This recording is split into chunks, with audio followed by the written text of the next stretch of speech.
This is me, Punesh Kumar Tembre, and in today's class of design and analysis of algorithm, we have to go for job sequencing with a deadline problem.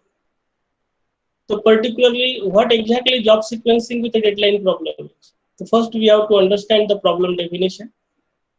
We have given a set of n jobs. Associated with job I, there is an integer deadline di greater than equals to 0 and profit pi greater than 0. For any job I, profit pi is earned if and only the job is completed by its deadline. तो particularly job sequencing with deadline problem में हमारे पास total n jobs दिए हुए रहेंगे और हर एक job के साथ एक एसोसिएटेड डेडलाइन रहेगा जिसको हमने इंडिकेट किया है डी से, जिसकी वैल्यू या तो 0 या पॉजिटिव हो सकती है और प्रॉफिट जो रहेगा वो हमेशा पॉजिटिव रहेगा। कोई भी जॉब अगर डेडलाइन के पहले या डेडलाइन पे अगर हम फिनिश करते हैं तो then we will get the profit. तो आप यहाँ देख सकते हैं कि टोटल हमारे पास 5 जॉब दिए और हर जॉब के साथ में एसोसिएटेड प्रॉफिट एंड डेडलाइन है। जैसे कि यहाँ पे जॉब 1 है, जॉब 1 का प्रॉफिट है 20 और डेडलाइन है 2। तो 2 या 2 के पहले अगर हम जॉब 1 को कंप्लीट कर लेते हैं तो then we will earn the profit 20। Then to complete a job one has to process the job on a machine for 1 unit, यानी जितने भी जॉब दिए है हर जॉब को एग्जीक्यूट करने के लिए सेम टाइम लगेगा और वो भी रहेगा 1 यूनिट। अब यूनिट आपका कुछ भी हो सकता है, 1 क्लॉक साइकिल हो सकता है, 1 मिनट हो सकता है, व्हाट एवर इट में भी, लेकिन हर एक जॉब को एग्जीक्यूट करने के लिए 1 यूनिट टाइम लगेगा और ये जॉब को प्रोसेस करने के लिए हमारे पास एक ही मशीन है। Only one machine is available for processing the job. A feasible solution for this problem is a subset J of jobs such that each job in this subset can be completed by its deadline. A value of feasible solution J is sum of profits of jobs in J. तो आप यहाँ देख सकते हैं कि हमारे पास एक ही machine है और ये मशीन यूनिप्रोसेसर मशीन है और हर जॉब को एग्जीक्यूट करने के लिए 1 यूनिट टाइम लग रहा है, यानी 1 क्लॉक साइकिल हम कंसीडर कर लेते हैं। And now what we have to do, इस पर्टिकुलर मशीन पे हमें n जॉब को प्रोसेस करना है। तो मान के चलो कि अगर हमें n जॉब दिए हुए है तो ये n जॉब को कंप्लीट करने के लिए n यूनिट टाइम हमें लगेगा, बट सारे के सारे जॉब्स ऐसे होंगे कि वो जॉब के साथ एसोसिएटेड एक डेडलाइन रहेगा। मींस हम जॉब को कभी भी कंप्लीट नहीं कर सकते, किसी भी जॉब को डेडलाइन या डेडलाइन के पहले फिनिश करना है। And therefore what we have to do, we have to find out a subset J of jobs such that ये job in this subset can be completed by its deadline, यानी हमें job का एक ऐसा subset find out करना है जिनको कि उनके डेडलाइन के पहले हम फिनिश कर सके और ये सेट ऐसा होना चाहिए जिसकी वजह से हमें मैक्सिमम प्रॉफिट हो। तो therefore job sequencing with deadline problem में हमारे पास ये जॉब्स दिए हुए हैं, हर जॉब के साथ एसोसिएटेड डेडलाइन एंड प्रॉफिट है। प्रॉफिट हमको तब मिलेगा जब जॉब डेडलाइन या डेडलाइन के पहले फिनिश होगा and after that her job को एग्जीक्यूट करने के लिए यूनिप्रोसेसर सिस्टम हमारे पास है और एक ही प्रोसेसर पे सारे जॉब हमें एग्जीक्यूट करना है। हर जॉब को एग्जीक्यूट करने के लिए लगने वाला टाइम बिल्कुल फिक्स है, that is 1 unit time. And now what we have to do, उस पर्टिकुलर जॉब में से हमें जॉब का ऐसा एक सबसेट फाइंड आउट करना है कि जिस वजह से सारे के सारे जॉब्स उनकी डेडलाइन या डेडलाइन के पहले फिनिश होना चाहिए और हमें मिलने वाला प्रॉफिट जो है वो मैक्सिमम होना चाहिए। तो job sequencing with the deadline problem is particularly a profit maximization problem. Now we have to go for one greedy algorithm for this job sequencing with deadline problem. तो job sequencing with deadline problem में हमारे पास जो parameters दिए हुए वो है D J and N, यानी deadline then profit and how many number of jobs are given to us.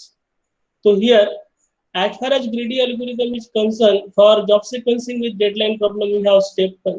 In step 1 what we have to do, we have to sort the jobs in descending order by their profit.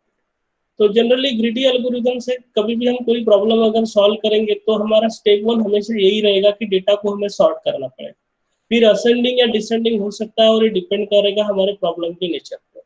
तभी हमारा problem का nature maximization है and that's why what we have to do, we have to sort all the jobs in such a way that maximum profit should be first, and that's why we have to perform the sorting in a descending order. This is step 1. And now we have step 2. So what we have to do in step 2? In step 2, we have to find the set of jobs J containing a feasible jobs using greedy strategies so that profit will get maximized. तो second step में हमें greedy strategy follow करते हुए jobs को include करना है, और jobs तभी इंक्लूड होंगे जब वो फिजिबल रहेंगे. तो फिजिबल जॉब का मतलब ये है कि उस पर्टिकुलर जॉब को हमें डेडलाइन या डेडलाइन के पहले एग्जीक्यूट करना है, ऐसा वाला जॉब, और जिसकी वजह से हमें प्रॉफिट मिल सके. और प्रॉफिट हमेशा हमारा मैक्सिमाइज होना चाहिए. इस कंस्ट्रेंट के हिसाब से हमें ये सेट फाइंड आउट करना है. तो this is about the step number 2. अब हम जाते हैं सूडो कोड के लिए. तो pseudo code for step 1 is we have to sort all the jobs by descending order of their profit. So that's why sort descending, this will be the pseudocode for step 1. And now we have to go for the pseudocode for step 2. So here what we have to do, first we have to consider job 1 into our set, and after that whatever the jobs will be there, of course we have already sorted the jobs in step 1, और अब ये sorted job पे ही हमें step 2 apply करना. और sorted job पे step 2 apply करते हो सबसे पहले फर्स्ट वाला जॉब जो भी हमारे फर्स्ट लोकेशन पर रहेगा उसको हमें सेट जे में डाल देना है, और उसके बाद जॉब 2 से लेके आखिरी वाले जॉब तक के हमें इटरेशन अप्लाई करते जाना है. और हर इटरेशन में हमें चेक करना है क्या उस पर्टिकुलर जॉब को उसकी डेडलाइन या डेडलाइन के पहले हम कंप्लीट कर सकते हैं क्या. तो डेडलाइन या डेडलाइन के पहले अगर कंप्लीट कर सकते हैं ऐसा जॉब अगर होगा तो now that job will be treated as a feasible jobs. और अगर जॉब फिजिबल है तो then we have to include that particular job into our set j. Set j यानी हमारा आंसर रहेगा. Getting it? So this was about the pseudocode of step number 2. And now we have to go for one problem. So here we have one problem. Problem is find the optimal solution for a job sequencing with deadline problem for the following instances. Instances are given as n is equals to 5. It means that total 5 jobs are given to us, and the details regarding the jobs are as follows. Total jobs है job 1 2 3 4 5. Job 1 के साथ associated profit है 20 और deadline है 2. For job 2 profit 5 deadline 2. For job 3 profit is 10 and deadline is 1. For job 4 profit is 15 and deadline is 5. For job 5 profit is 1 and deadline is 3. Now what we have to do, we have to apply the greedy algorithm in order to solve this particular problem. So here we have solution. First we have to apply step 1, and step 1 is regarding the sort the jobs in descending order by their profit. So here jobs and their profits are given to us. So we have to execute the first line of our pseudocode, that is sort descending p. So before sorting the jobs were like this. So this particular data was given to us in a problem. Total 5 jobs were there and associated profits and deadlines were there as given in the table. And now what we have to do, we have to perform the sorting. और sorting perform करते वक्त descending order of profit में sort करना है. तो हमें check करना पड़ेगा, प्रॉफिट पे कॉन्सेंट्रेट करना पड़ेगा. तो ऐसा कौन सा जॉब है जिसका प्रॉफिट सबसे ज्यादा है. तो here 20 is the largest value and this particular value is for job 1. And that's why जब सॉर्ट करेंगे तो सॉर्ट में सबसे पहले जॉब 1 आएगा. Getting it? जॉब 1 के बाद नेक्स्ट जो रहेगा दैट विल बी द 15, क्योंकि सेकंड लार्जेस्ट वैल्यू जो है दैट इज 15. देयरफॉर जॉब 1 के बाद में जॉब 4 आएगा. Then third largest value is 10, that is for job 3. तो हमारा सीक्वेंस होगा job 1, then job 4, then job 3, then job 2. Why? Because then next largest value will be 5, and at the end there will be the one that is the job 1. तो after performing the sorting हमारा sequence कुछ इस तरीके से रहेगा. तो आप देख सकते हैं job 1 comes out first क्योंकि प्रॉफिट सबसे ज्यादा है, then job 4 profit 15, then job 3 profit 10, then job 2 profit 5, and at the end there will be job 1 profit 1, and their associated deadlines will be likewise. So this was about the step 1, and in order to perform this particular sorting we can use any kind of sorting algorithm. तो particularly हम quick sort यहाँ पे use कर सकते हैं. And now we have to go to step. So our step 2 is a iterative steps, and into which what we have to do, we have to find the set of jobs j containing feasible jobs using the greedy strategy to maximize the profit. तो greedy strategy use करते हुए feasible jobs को हमें include करते जाना है हमारे set J में, सो दैट हमारा प्रॉफिट मैक्सिमाइज हो सके। एंड फॉर दैट सुडोकोड कुछ इस तरीके का था।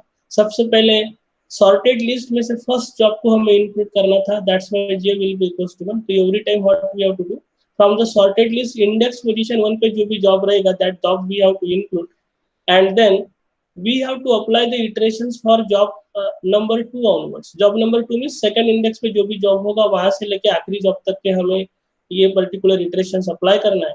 और इटरेशन अप्लाई करते वक्त every times we have to check क्या उस पर्टिकुलर जॉब को हम उसके डेडलाइन के पहले एग्जीक्यूट कर सकते हैं क्या। और डेडलाइन के पहले अगर एग्जीक्यूट कर सकते हैं इसका मतलब वो फिजिबल जॉब होगा, और फिजिबल जॉब अगर होगा तो उसको हमें इंक्लूड करना पड़ेगा। तो that's why we have to update the set j, and j will be equals to j union of I, and this particular iteration we have to perform for all the jobs from job number 2, that is second index position, to the last index, means last वाले job तक के हमें ये iteration apply करना है। तो we have to study one by one step to in detail। तो here for step 2 first we have to go for the initialization। और जब initialization के लिए जाएंगे तो इनिशियलाइजेशन के वक्त सबसे पहले तो हमारे पास स्टेप नंबर 1 का आउटपुट जो होगा that is the shortest list of job, ये हमारे पास अवेलेबल होगा। And now what we have to do, we have to do the initialization. और इनिशियलाइजेशन परफॉर्म करते वक्त आप यहाँ देख सकते हैं कि हमें फर्स्ट वाले जॉब को पैक करना पड़ेगा, यानी फर्स्ट वाले जॉब को हमें कंसिडर करना पड़ेगा। हमारा जो पॉइंटर रहेगा that pointer will point to the one. आप यहाँ देख सकते हैं we have to include the job which is at the index 1। तो इंडेक्स 1 पे जॉब कौन सा है, तो इंडेक्स 1 पे जॉब है आपका जॉब 1। तो that's why first time during initialization we have to consider this job 1। And therefore at the time of initialization हमारे पास टोटल जॉब्स कितने हैं, तो हमारे पास टोटल जॉब्स है 5। तो 5 जॉब को एग्जीक्यूट करने के लिए टाइम कितना लगेगा, तो 5 जॉब को एग्जीक्यूट करने के लिए टाइम लग सकता है 5 clock cycles. And that's why हमें टाइमलाइन बनाना पड़ेगा। और इस पर्टिकुलर टाइमलाइन में हमारे पास स्लॉट्स रहेंगे 0 to 1 slot, then 1 to 2 slot, 2 to 3 slot, 3 to 4 and 4 to 5, इस तरह के अलग अलग स्लॉट्स रहेंगे। और अभी हमने किसी भी स्लॉट को किसी पर्टिकुलर जॉब को असाइन नहीं किया हुआ, because this is what the initialization phase. And that's why अगर आप देखोगे कि हमारे जे सेट में क्या है, तो दिस विल बी द 5, क्यों, क्योंकि हमने अभी फिलहाल किसी भी जॉब को इंक्लूड नहीं किया है। We haven't assigned slot to any particular job, therefore profit will be equals to 0। And initially what we have to do, we have to consider the job which is at the index 1, and therefore here we have to consider job 1। और job 1 को अगर हम consider करते हैं तो भी आप देख सकते हैं कि job 1 का डेडलाइन क्या है। तो job 1 का डेडलाइन क्या है, job 1 का डेडलाइन है 2। तो job 1 का डेडलाइन अगर 2 है तो ऐसे कौन से स्लॉट्स हैं हम असाइन कर सकते हैं job 1 को।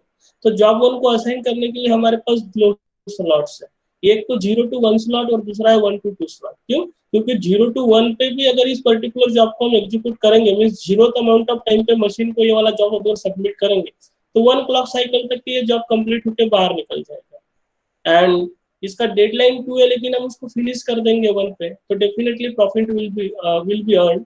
वेयर एज अगर हम स्लॉट असाइन करते हैं 1 to 2, तो then also we don't have problem. Why, because job 1 को अगर हमने मशीन को सबमिट किया है एट स्लॉट 1 to 2, तो एट दैट टाइम 1 पे उसका स्टार्टिंग होगा और 2 तक के वो फिनिश हो जाएगा। तो 2 तक के फिनिश अगर हो रहा है means we are following the deadline, that's why once again profit will be earned। and therefore now we have a ambiguity either to assign this particular sort 0 to 1 या फिर 1 to 2। तो हमेशा ध्यान रखिएगा ग्रीडी स्ट्रेटेजी में किसी particular job को assign करने के लिए अगर मल्टीपल स्लॉट्स हमारे पास अवेलेबल है, तो ग्रीडी स्ट्रेटेजी ये कहता है कि उस जॉब को सबसे लास्ट वाला स्लॉट दो, यानी जितना लेट हम उस जॉब को कंप्लीट कर सकते हैं उतना लेट हम कंप्लीट करेंगे। तो किसी पर्टिकुलर जॉब को अगर एग्जीक्यूट करना है तो उस पर्टिकुलर जॉब को एग्जीक्यूट करने के लिए मल्टीपल स्लॉट्स अगर हमारे पास अवेलेबल है तो मल्टीपल स्लॉट्स में से सबसे लास्ट वाला स्लॉट हम असाइन करेंगे। And by using this particular principle 0 to 1 and 1 to 2 ऐसे दो स्लॉट्स हमारे पास अवेलेबल है, तो सबसे लेट वाला स्लॉट कौन सा है, 1 to 2। And that's why we have to assign the slot 1 to 2। so this is about the initialization page। and now we have to go to iteration 1 of step number 2। so whenever we have to go for iteration number 1, at that time our I pointer will be at 2। and therefore आप देख सकते हैं कि here our I pointer will point to 2, means we have to consider about the job which is at index 2. तो index 2 पे job कौन सा है? Job 4. And that's why now we have to check for the feasibility of job 4. तो feasibility of job 4 अगर हमें check करना है तो feasibility of job 4 चेक करते वक्त सबसे पहले चेक करेंगे कि इससे अर्लियर इटरेशन में हमने कौन से स्लॉट्स ऑलरेडी असाइन करके रखे हैं। तो आप देख सकते हैं कि जॉब 1 के लिए हमने स्लॉट्स जो असाइन करके रखा है वो 1 2 एंड नाउ अभी करंट जॉब कौन सा है हमारा? जॉब 4। तो जॉब 4 का डेडलाइन क्या है? तो जॉब 4 का डेडलाइन है 3 और जॉब 4 का डेडलाइन अगर 3 है तो 3 डेडलाइन के पहले वाले स्लॉट्स कितने अवेलेबल है वो हमें चेक करना पड़ेगा। तो 2 to 3 ये एक स्लॉट हमारे पास अवेलेबल है और 1 0 to 1 ये एक स्लॉट हमारे पास अवेलेबल है। तो once again 2 choices are there. 1 to 2 ये वाला स्लॉट हम असाइन नहीं कर सकते जॉब 4 को, क्यों? क्योंकि ऑलरेडी जॉब 1 को वाला स्लॉट्स हम असाइन कर चुके हैं and that's why only 2 slots are available with us for job 4. Either we have to execute this job 4 at slot 0 to 1 या फिर 2 to 3. तो ग्रिडी एल्गोरिदम या ग्रिडी स्ट्रेटेजी का प्रिंसिपल ये था कि अगर मल्टीपल स्लॉट्स अगर हमारे पास अवेलेबल है तो उनमें से सबसे लास्ट वाला स्लॉट हम असाइन करेंगे and that's why 0 to 1 this particular slots will not be considered and we have to go for 2 to 3 this particular slot. And therefore job 4 के लिए हम 2 to 3 ये वाला स्लॉट हम कंसीडर करेंगे। इसलिए आप देख सकते हैं कि जॉब 4 के लिए जो स्लॉट हम असाइन करेंगे दैट विल बी 2 to 3. तो therefore we have to go for the assigning of slot 2 to 3. तो अभी ऑलरेडी हम जब इटरेशन 1 में है तो इटरेशन 1 में जॉब जे में हमने जॉब 1 को ऑलरेडी इंक्लूड कर चुके हैं एंड जॉब 1 की वजह से जो प्रॉफिट मिलेगा दैट विल बी द 20. तो देयरफॉर हमारे टेबल के अगर कंटेंट्स देखेंगे तो job 1 we have already included into set in previous iteration and that's why J में जॉब 1 रहेगा और जिसकी वजह से प्रॉफिट मिलेगा 20. और करंट इटरेशन में हम बात कर रहे हैं जॉब 4 को, तो जॉब 4 को अभी हमने कंसीडर किया और उसके लिए स्लॉट कौन सा असाइन किया है? 2 to 3. तो जॉब 4 की वजह से जो प्रॉफिट मिलने वाला रहेगा ये रिफ्लेक्ट होगा हमारा नेक्स्ट इटरेशन में and that's why now we have to go to next iteration. तो नेक्स्ट इटरेशन जो रहेगा that will be for i is equals to 3. तो here we have iteration 2 for i is equals to 3. तो iteration 2 i is equals to 3 पे आप देख सकते हैं कि हमारा i पॉइंटर जो है वो 3 को पॉइंट कर रहा है, means we have to go for the checking of feasibility of job which is at index 3. तो index 3 पे जॉब कौन सा है? जॉब 3. तो therefore here we have to check the feasibility of job 3. तो इसलिए चेक करना पड़ेगा कि हमने कौन से स्लॉट्स ऑलरेडी असाइन करके रखे हैं। तो हमने जो स्लॉट्स असाइन करके रखे हैं वो है 1 to 2 and 2 to 3 and now we have to go for job 3. तो जॉब 3 की डेडलाइन क्या है? तो जॉब 3 की डेडलाइन है 1. अगर 1 डेडलाइन है तो हमारे पास एक ही स्लॉट बचता है दैट इज 0 to 1. तो क्या ये वाला स्लॉट हमारे पास फ्री है क्या? यस. तो 0 to 1 this particular slot is available and that's why job 3 को हमें ये वाला स्लॉट असाइन करना पड़ेगा। तो आप यहाँ पे देख सकते हैं करंट जो हमारा जॉब था वो जॉब 3 है और जॉब 3 के लिए जो स्लॉट हम असाइन करेंगे दैट विल बी 0 to 1. इससे अर्लियर जॉब 1 के लिए हमने 1 to 2 और जॉब 4 के लिए 2 to 3 ये दो स्लॉट असाइन कर चुके हैं and that's why J set में जॉब 1 और जॉब 4 ऐसे दो जॉब्स हमारे सॉल्यूशन में हमने ऑलरेडी ऐड कर चुके हैं एंड दैट्स व्हाई जॉब 1 और जॉब 4 की वजह से मिलेगा that profit will be equal to 20 plus 15 that will be equal to 35. और करंट इटरेशन में हम जॉब 3 को एग्जामिन किया और हमने आइडेंटिफाई किया कि जॉब 3 भी फिजिबल जॉब है एंड देयरफॉर जॉब 3 की वजह से जो प्रॉफिट मिलेगा that will be reflected into the next iteration that will be for iteration i is equals to 4. So here we have iteration 3 for i is equals to 4. So therefore I pointer will point to 4. तो आप यहाँ देख सकते हैं हमारा red bubble is currently pointing to the 4 और fourth location पे कौन सा जॉब है? Job 2 and therefore here we have to check for the feasibility of job 2. तो feasibility of job 2 अगर हमें चेक करना है तो फिर से चेक करना पड़ेगा टाइमलाइन. तो टाइमलाइन में जॉब 3 जॉब 1 और जॉब 4 ऑलरेडी हम असाइन कर चुके हैं यानी 0 से लेके 3 तक के हमारे सारे स्लॉट्स ऑलरेडी बिजी है एंड नाउ जॉब 2 की डेडलाइन जो है वो है 2 और जॉब 2 की डेडलाइन अगर 2 है तो हमारे पास दो ही स्लॉट बचते थे, एक तो 0 to 1 या फिर 1 to 2. ऑलरेडी दोनों स्लॉट हमारे बिजी है and that's why there is no chance to execute this particular job to the machine. इसलिए जॉब 2 को हम मशीन को सबमिट ही नहीं कर सकते. तो finally what we have to do, finally we have to reject this particular job, and that's why आप यहाँ देख सकते हैं करंटली अगर हम जॉब 2 को प्रोसेस कर रहे हैं इटरेशन 3 में for I is equal to 4, तो we have to reject this particular job. तो इस तरीके से हमने जॉब 2 को रिजेक्ट किया है। एंड फाइनली अगर हम देखेंगे कि हमारे असाइन स्लॉट्स कौन से हैं, तो हमारे असाइन स्लॉट्स है 1 to 2 for job 1, 2 to 3 for job 4 and 0 to 1 for job 3। And therefore ये तीनों के तीनों जॉब हमारे सॉल्यूशन में इंक्लूड है, और इनके वजह से जो प्रॉफिट मिलेगा that will be 20 plus 15 plus 10, that will be equal to the 45।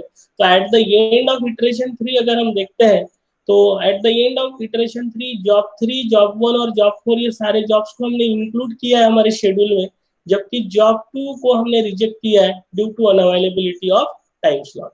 And now in the next iteration we have to go for I is equals to 5, so therefore here we have iteration 4 for I is equals to 5। तो I is equals to 5 में हमारा pointer I जो है वो 5 को point करेगा। तो आप यहाँ देख सकते हैं currently we are pointing to the location 5, और फिफ्थ लोकेशन पे हमारा जॉब जो है that is job 5, we have to check for the feasibility of this particular job. तो फिजिबिलिटी ऑफ जॉब 5 अगर हमें चेक करना है तो फिर से टाइमलाइन चेक करना पड़ेगा। तो आप यहाँ पे टाइमलाइन चेक कर सकते हैं। टाइमलाइन में 3 जॉब्स हमने ऑलरेडी कंसीडर किए हैं, चौथे जॉब को हमने रिजेक्ट किया था, और 0 to 1, 1 to 2 एंड 2 to 3 इस तरह के 3 स्लॉट्स हमारे ऑलरेडी बुकड है। और अभी अगर हम जॉब 5 के लिए जाते हैं तो जॉब 5 की डेडलाइन देख लेते हैं। तो what is the deadline of job 5? 3। अब जॉब 5 की डेडलाइन अगर 3 है, तो 3 डेडलाइन के लिए हमारे पास स्लॉट्स कौन से बनते हैं? तो ये स्लॉट बनता है 0 to 1, दूसरा बनता है 1 to 2 और तीसरा बनता है 2 to 3। ये तीनों के तीनों स्लॉट्स ऑलरेडी बिजी है, and that's why we can not assign any particular slot to this particular job. तो इस जॉब को कोई स्लॉट हम असाइन नहीं कर सकते। तो what we have to do, ultimately we have to go for rejection of this particular slot. तो देयरफॉर आप यहाँ देख सकते हैं कि ये currently we are processing the job 5, we have to go for rejection of this particular. तो therefore job 5 will be rejected. तो टाइमलाइन में हमारे कितने जॉब्स हैं? 3। तो तीनों जॉब को हमने यहाँ पे सेट जे में ऐड करके रखे हैं, और हमारे असाइन स्लॉट जो है वो 1 to 2, 2 to 3 and 0 to 1। And therefore जो प्रॉफिट मिलेगा that profit will be due to job 1, job 4 and job 3, that will be 20 plus 15 plus 10, that will be equals to 45। तो this is about the iteration 4 for i is equals to 5। और इसके बाद अगर हम i को बढ़ाते हैं तो we don't have any another job, so this will be the end of our list and therefore this will be the last iteration. So this is about step number 2, and now we have to check for the overall scenario of step number 3। तो अगर हम किस तरीके से हमारे जे set में job को include किए, अगर इसका समरी अगर देखें तो इनिशियली हमारा सेट जे जो था वो एम्प्टी था। फिर हमने इनिशियलाइजेशन जब परफॉर्म किए तो इनिशियलाइजेशन में हमने जॉब 1 को इंक्लूड किया। देन इटरेशन 1 में हमने जॉब 4 को इंक्लूड किया, इसलिए सेट जे में हमारे पास 2 जॉब्स है, job 1 and job 4। Then next iteration में हमने जॉब 3 को इंक्लूड किया, तो देयरफॉर टोटल जॉब्स है हमारे जॉब 1, जॉब 4 एंड जॉब 3। और इसके बाद के जो इटरेशंस थे वो दोनों इटरेशंस के लिए हमारे दोनों के दोनों जॉब रिजेक्ट हो गए थे। And now if we are going for the computation of total profit, तो this total profit will be due to the profit due to the job 1, profit due to the job 4 and profit due to the job 3। तो job 1 की वजह से profit जो मिल रहा है that is 20, due to job 4 we are getting the profit 15, and due to job 3 we are getting the profit 10। तो total अगर कैलकुलेट करेंगे तो we are getting total profit will be equal to 45। तो in this way by using greedy strategy, अगर इस particular job sequencing with deadline problem को अगर हम सॉल्व करते हैं तो we are getting the profit will be equal to 45। Now here we have an assignment problem. Find the optimal solution for a job sequencing with a deadline problem for following instances.